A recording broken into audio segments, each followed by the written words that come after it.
आज का हमारा टॉपिक है अध्याय 5 पृष्ठ रसायन। ठीक है, अध्याय 5 पृष्ठ रसायन।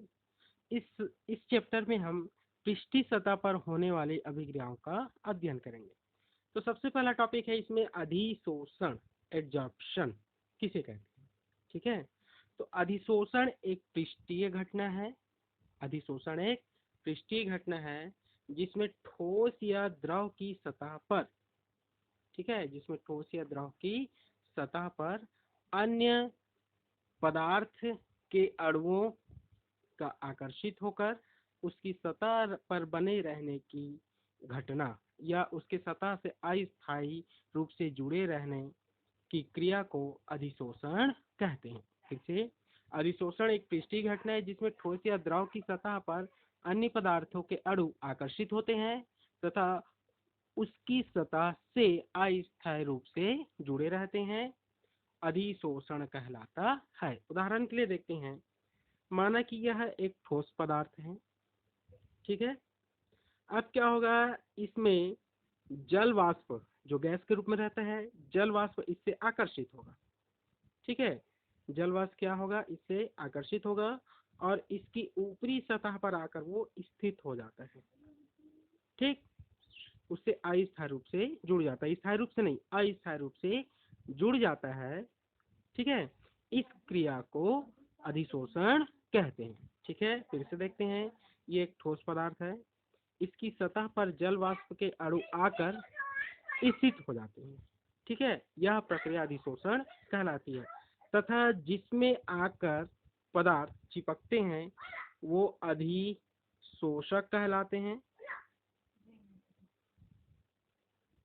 तथा जो पदार्थ आकर चिपकता है वो अधिशोष्य कहलाता है। ठीक है, जिसमें चिपकते हैं या जिससे जुड़ेंगे अधिशोषक और जो पदार्थ जुड़ेगा वो अधिशोष्य कहलाता है। अब देखते हैं इसके कारण।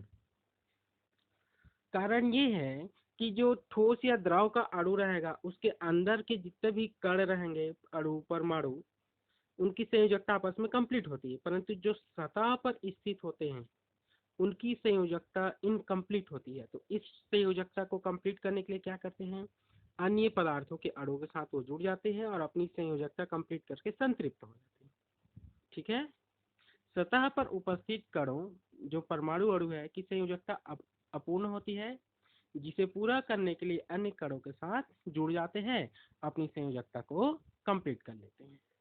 ठीक है, अब देखते हैं अधिशोषण के प्रकार। अधिशोषण दो प्रकार का होता है। ठीक है, किस आधार पर, अधिशोष्य तथा अधिशोषक के बीच लगने वाले बल के आधार पर अधिशोषण दो प्रकार का होता है। ठीक, पहला है भौतिक अधिशोषण और दूसरा है रासायनिक अधिशोषण। ठीक है, तो भौतिक अधिशोषण में देखते हैं, भौतिक मतलब बाहरी। ठीक है, तो यह दुर्बल दुर्बल बल से जुड़ा रहेगा। ऐसा अधिशोषण जिसमें अधिशोषक तथा अधिशोष्य के बीच दुर्बल वान डर वाल्स आकर्षण बल कार्य करता है या अधिशोष्य और अधिशोषक आपस में दुर्बल वान डर वाल्स आकर्षण बल से जुड़े रहते हैं, उसे भौतिक अधिशोषण कहते हैं। ठीक, अर्थात अधिशोष्य और अधिशोषक के मध्य दुर्बल बल पाया जाता है। ठीक है, और ताप वृद्धि करने पर अथवा दाब बढ़ाने पर विशोषण अधिशोषण उत्क्रमित हो जाता है, मतलब अधिशोषण की जो क्रिया है वो भंग हो जाती है, अधिशोष्य वहां से निकल जाता है ताप बढ़ाने पर या दाब बढ़ाने पर। उदाहरण के लिए विभिन्न गैसों का जंतु चारकोल पर होने वाला अधिशोषण। ठीक, हम जानते हैं कि कोयले के खान में बहुत सारे गैसें निकलते हैं, जहरीली गैसें। इसे सोखने के लिए क्या पहना जाता है, मास्क पहनते हैं वहाँ के खनन कर्मचारी। तो उसमें लगा रहता है जंतु चारकोल, वो क्या करती है, जो जहरीली गैसें रहती है उसको अधिशोषित कर लेती है। ठीक है, अब जब बाहर निकलते हैं तो ताप बढ़ाते हैं और ताप में वृद्धि होती है। ठीक, ताप में वृद्धि होने से जो गैस उसमें अधिशोषित हुआ रहता है वो बाहर निकल जाता है। दूसरा प्रकार है इसका रासायनिक अधिशोषण या लेंग्यूमर अधिशोषण।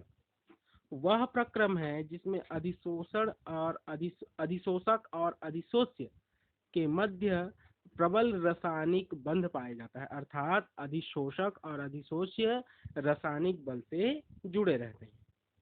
ठीक है, और इन्हें आसानी से उत्क्रमित नहीं किया जा सकता। उदाहरण, प्लेटिनम धातु पर हाइड्रोजन गैस का अधिशोषण, मतलब प्लेटिनम धातु क्या करती है,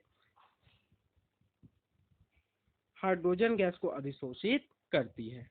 ठीक है, तो इस प्रकार से हमने देखा अधिशोषण किसे कहते हैं, अधिशोषण के कारण और अधिशोषण के प्रकार।